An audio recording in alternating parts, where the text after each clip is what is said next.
Johnny Depp didn't disappear when the noise got loud. He didn't rush to explain, didn't beg to be believed, didn't play the sympathy game. Instead, he did something far more dangerous in today's world. He stayed quiet. And that silence made people uncomfortable. Because when a man stops defending himself, the story doesn't pause. It mutates. Headlines replaced facts. Clips replaced context. Judgments came faster than truth. But what if that silence wasn't weakness? What if it was strategy? What if the man everyone thought was finished was actually watching, waiting, collecting receipts, just like he later hinted in his 2022 courtroom statements and post-trial interviews? The moment Johnny stopped speaking publicly, the narrative didn't slow down, it hardened. Social media didn't wait for facts, it rewarded confidence. Short clips, edited audio, and opinion pieces began circulating as if they were final verdicts. And the more he stayed quiet, the louder those narratives became. People mistook silence for surrender. But if you look closely, his actions during that period tell a different story. He didn't vanish. He worked. He prepared. He observed how stories were being shaped without him in the room. During the years when studios distanced themselves, he didn't launch public attacks. He didn't hold press conferences. Instead, he filed documents, cooperated with legal teams, and kept records. Court filings later revealed timelines, messages, and testimonies that didn't match the simplified version people were consuming online. This wasn't accidental. According to statements made during the 2022 defamation trial, his legal strategy was built around letting evidence speak rather than trying to outshout the internet. One thing that rarely gets discussed is how carefully he avoided public commentary even when it hurt his career. In a 2018 interview with Rolling Stone, he admitted he was aware of the damage being done to his reputation, but chose not to respond impulsively. That interview wasn't defensive. It was reflective. He spoke about pain, confusion, and betrayal, but he didn't accuse recklessly. That restraint mattered later, because it contrasted sharply with the image of chaos painted by critics. As time passed, something else happened. Cracks began to show in the one-sided story. Inconsistencies appeared. Timelines didn't line up. Former colleagues, security staff, and industry insiders started quietly acknowledging that what they witnessed didn't fully match what was being reported. These weren't loud declarations. They were depositions, sworn statements, and recorded testimonies that would later become public record. While the internet moved on to the next outrage, Johnny stayed focused on building a case that could survive scrutiny. When the courtroom finally became the stage, the tone changed. This wasn't a viral clip environment anymore.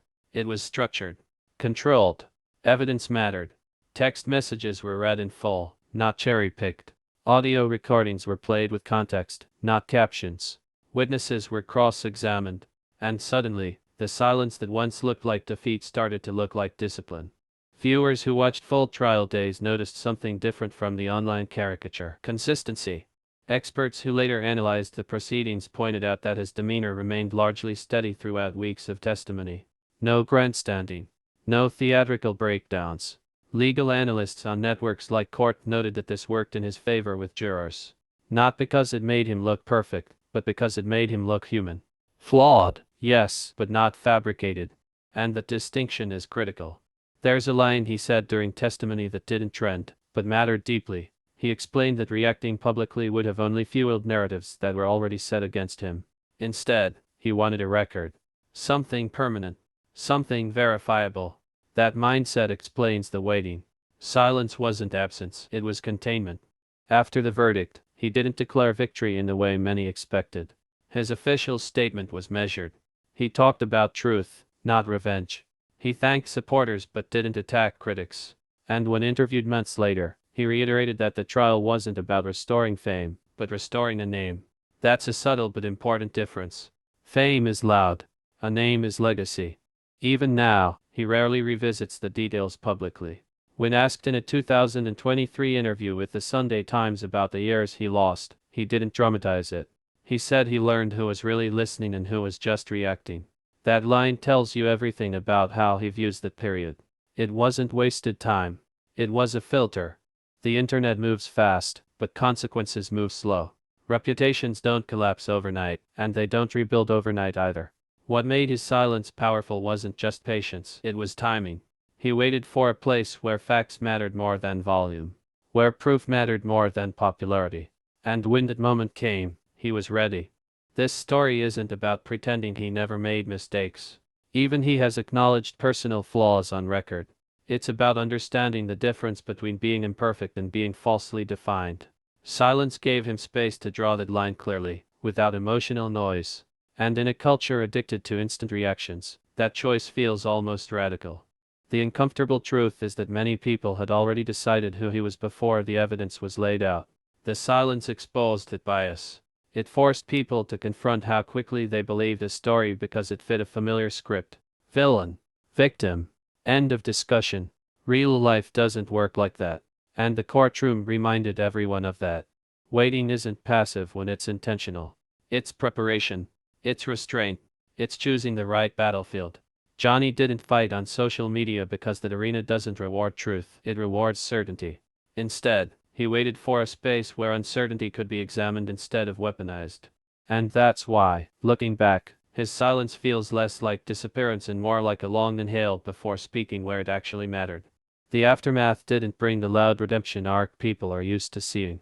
There were no victory laps, no long explanations meant to convince those who had already made up their minds. Instead, something quieter happened. Projects began to resurface. Collaborators returned cautiously. Not because of hype, but because the legal record now existed. Contracts don't care about trending opinions, they care about risk. And the risk calculation had changed. What's important to understand is that the damage he faced wasn't just emotional or reputational, it was structural. Studios cut ties not based on verdicts, but on perception. Once that perception shifted, even slightly, doors that were once sealed began to open again. Not all at once, not dramatically, but steadily. And that's often how real rehabilitation looks in the industry. Slow, conditional, watched closely. People often ask why he didn't try to control the narrative earlier. The answer sits in how narratives actually work. Once a story becomes symbolic, facts struggle to compete. His silence prevented him from becoming a daily headline caricature. Every public response would have been clipped, reframed, and fed back as confirmation of existing beliefs. By withholding commentary, he denied that machine knew material. There's also the psychological layer that rarely gets discussed.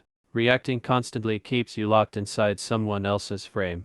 Waiting lets you step outside it. Therapists and legal consultants who later commented on the case pointed out that sustained silence under pressure requires emotional regulation, not avoidance. Especially when the accusations cut deep. This wasn't numbness. It was control. During the trial, moments surfaced that explained the waiting better than any interview could. Texts were read that showed private confusion rather than public certainty. Recordings played that revealed tone shifts ignored by online edits. Witness testimonies added texture that had been flattened for years. The audience watching live streams didn't just hear a story, they watched one unfold without filters. What changed many minds wasn't a single revelation. It was accumulation. Consistency across days. Repetition of the same facts under cross-examination. People who tuned in expecting chaos instead saw structure. And structure builds credibility. Silence had allowed that structure to exist intact, without contamination from public theatrics. After everything, one of the most telling choices he made was returning to work without rebranding himself as a symbol. No slogans. No messaging campaigns. He didn't position himself as a movement. He positioned himself as an actor doing his job. That decision mattered because it resisted polarization. Symbols invite opposition. Professionals invite evaluation. Critics still exist, and that's inevitable.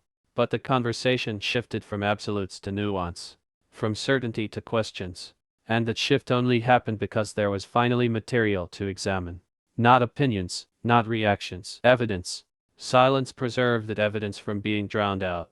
There's a lesson here that goes beyond one person. In a world where immediacy is mistaken for honesty, restraint looks suspicious. But restraint is often where truth survives longest. When everything is said instantly, nothing holds weight. When words are saved for the right moment, they land differently. He once said, under oath, that he wanted his children to know he stood up for himself in the proper way. Not the loud way. Not the viral way. The proper way. That line didn't trend either, but it explains everything. Legacy isn't built in comment sections. It's built in records. Silence doesn't mean you have nothing to say. Sometimes it means you're choosing where it will matter. And when that moment arrives, the impact is heavier because it isn't diluted. What people mistook for disappearance was actually endurance. Waiting out a storm without adding wind to it. Letting false certainty burn itself out. Trusting the truth, while slower, is sturdier. By the time he spoke again in spaces that mattered, the ground had shifted. Not because everyone agreed with him, but because they could no longer ignore complexity. And complexity is where real stories live. This wasn't about winning public opinion. It was about surviving long enough for facts to exist independently of noise. Silence made it possible. And that's why, looking back now, the quiet years don't read like absence. They read like preparation. What often gets missed is how rare it is for someone in that position to resist rewriting history in their favor. Many people would rush to clean up every rumor, correct every comment, demand apologies. He didn't. Not because he didn't care, but because he understood something uncomfortable. Once a story reaches a certain size, fighting every detail makes it bigger, not truer. So he chose containment over confrontation. Industry insiders later acknowledged that the trial didn't just clarify events, it exposed how easily narratives are monetized. Outrage travels faster than verification. Silence, in that environment, is not rewarded. It's punished. Algorithms don't amplify patience. They amplify certainty. And for years, certainty existed without proof. Waiting meant accepting temporary loss in exchange for long-term clarity. There's also the personal cost that never makes headlines. Legal battles don't pause life. While the world debated versions of him, time kept moving. Relationships changed. Routines broke. Trust narrowed. Those years weren't empty, they were heavy. Yet he still avoided turning personal pain into public leverage. That choice kept the focus on facts when it finally mattered. During testimony, moments of vulnerability surfaced naturally, not theatrically. Confusion, regret, exhaustion. These weren't polished sound bites. They were responses under oath. And because they weren't packaged for sympathy, they carried more weight. Jurors don't reward performance. They listen for coherence. Silence beforehand made the coherence visible. What's striking is how little he's said since. No constant revisiting. No endless explanations. He let the record stand. That restraint frustrates people who want closure in the form of declarations. But real closure doesn't always announce itself. Sometimes it's simply the absence of correction. The absence of chaos. The public often believes redemption looks loud because downfall is loud. But rebuilding is usually quiet. Phone calls instead of press releases. Meetings instead of statements. Trust rebuilt through consistency, not declarations. Silence continues to play a role there. Every unnecessary word risks reopening wounds that are still healing. It's also worth noting that silence forced audiences to confront their own participation. Without ongoing commentary to react to, people had to sit with what they had already believed. Some changed their minds. Some doubled down. But the lack of new noise made reflection unavoidable. Silence turned the mirror outward. The legal record now exists independently of opinion. It can be reviewed years from now without context collapse. That permanence is what he waited for. Trends fade. Records remain. By anchoring his response in a system that values documentation, he ensured the story wouldn't disappear when attention moved on. This doesn't mean silence is always the answer. Context matters. Power dynamics matter. But in this case, speaking early would have meant speaking into a storm that had already decided what it wanted to hear. Waiting shifted the terrain from belief to examination. From reaction to review. What looks passive from the outside often isn't. Patience can be an active choice, especially when every instinct tells you to respond. Resisting that instinct requires discipline. And discipline is invisible until its results appear. People still argue about what it all means, and that's fine. Disagreement isn't failure. The real shift is that the conversation now includes evidence. That wasn't true before. Silence created the space for that inclusion. In the end, the waiting wasn't about proving innocence to everyone. It was about ensuring that when he finally spoke, he wouldn't be speaking alone. Documents would speak with him. Witnesses would speak with him. Timelines would speak with him. Silence assembled a chorus that noise would have drowned out. And that's why the quiet years matter more than the verdict itself. They show that sometimes the strongest response isn't immediate defense, but deliberate timing. Not because truth needs drama, but because it needs room. What looked like retreat was actually positioning. Not for applause, but for permanence. Not for approval, but for record. Silence didn't erase the story. It stabilized it. And once stabilized, it could finally be examined without distortion. That's the part people didn't expect. Not that he would speak again, but that when he did, the noise would finally have somewhere to settle. There's a reason silence unsettles people more than denial. Denial invites debate. Silence removes friction. It leaves space, and space forces assumptions to echo back at the person making them. During those years, assumptions multiplied because nothing pushed back. But over time, repetition without reinforcement weakens even the loudest claims. That's how narratives decay, not by being attacked, but by being unsupported. What followed the trial wasn't a cultural reset, but a slow recalibration. People began rewatching moments they had already judged, this time with context. Old clips were revisited, not to relitigate outrage, but to reassess meaning. Silence had preserved ambiguity long enough for reassessment to happen. If he had filled that gap with explanations early on, ambiguity would have collapsed into performance. There's also a legal reality most audiences don't consider. Statements made publicly don't disappear. They become evidence. One careless sentence can undo months of preparation. By not speaking, he limited exposure. Legal analysts later pointed out that this restraint likely prevented contradictions that could have been exploited in court. Silence protected coherence. Coherence is what ultimately shifted perception. Not perfection. Not lickability. Coherence. Stories that hold together under pressure feel different from stories that require constant reinforcement. The jury didn't need to believe everything, they needed to believe consistency. Silence made consistency easier to demonstrate. Another overlooked detail is how waiting changed who was listening. Early on, attention came from commentators and reaction channels. Later, attention came from people willing to sit through hours of testimony. Silence filtered the audience. Those who stayed were those willing to engage deeply. That alone changed the tone of discourse. Afterward, when opportunities returned, they did so without spectacle. No dramatic announcements. No statements framed as comebacks. That absence was intentional. Spectacle invites counter-spectacle. Neutrality invites evaluation. By keeping the return understated, he avoided reigniting polarized reactions. Silence also disrupted the expectation of apology as performance. In modern culture, apologies are often demanded on schedule, evaluated by tone, and judged by speed. He didn't perform one publicly. Instead, acknowledgments of personal flaws appeared in controlled settings, under oath, without emotional manipulation. That difference matters. Accountability delivered without theatrics feels more credible. Some people still argue that waiting was a privilege. Others argue it was a risk. Both can be true. What's undeniable is that it was costly. Careers don't pause without consequence.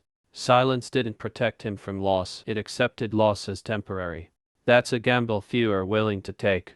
What made the gamble work wasn't confidence that everyone would agree later. It was confidence that a documented record would outlast trends. Outrage cycles are short. Records are long. Silence aligned with longevity. There's a temptation to romanticize this as strategy alone, but endurance played a role. Waiting years while your name is reduced to headlines requires tolerance for misunderstanding. Not stoicism, tolerance. Letting misinterpretation exist without constantly correcting it. That's harder than arguing. And perhaps the most uncomfortable takeaway is this. Silence exposed how many people don't wait for information before deciding.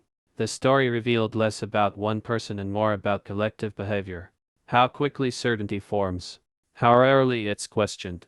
Silence didn't create that, it revealed it. Today, when the topic comes up, the tone is different. Less final. More cautious. That shift didn't come from persuasion. It came from patience. Silence didn't convince everyone.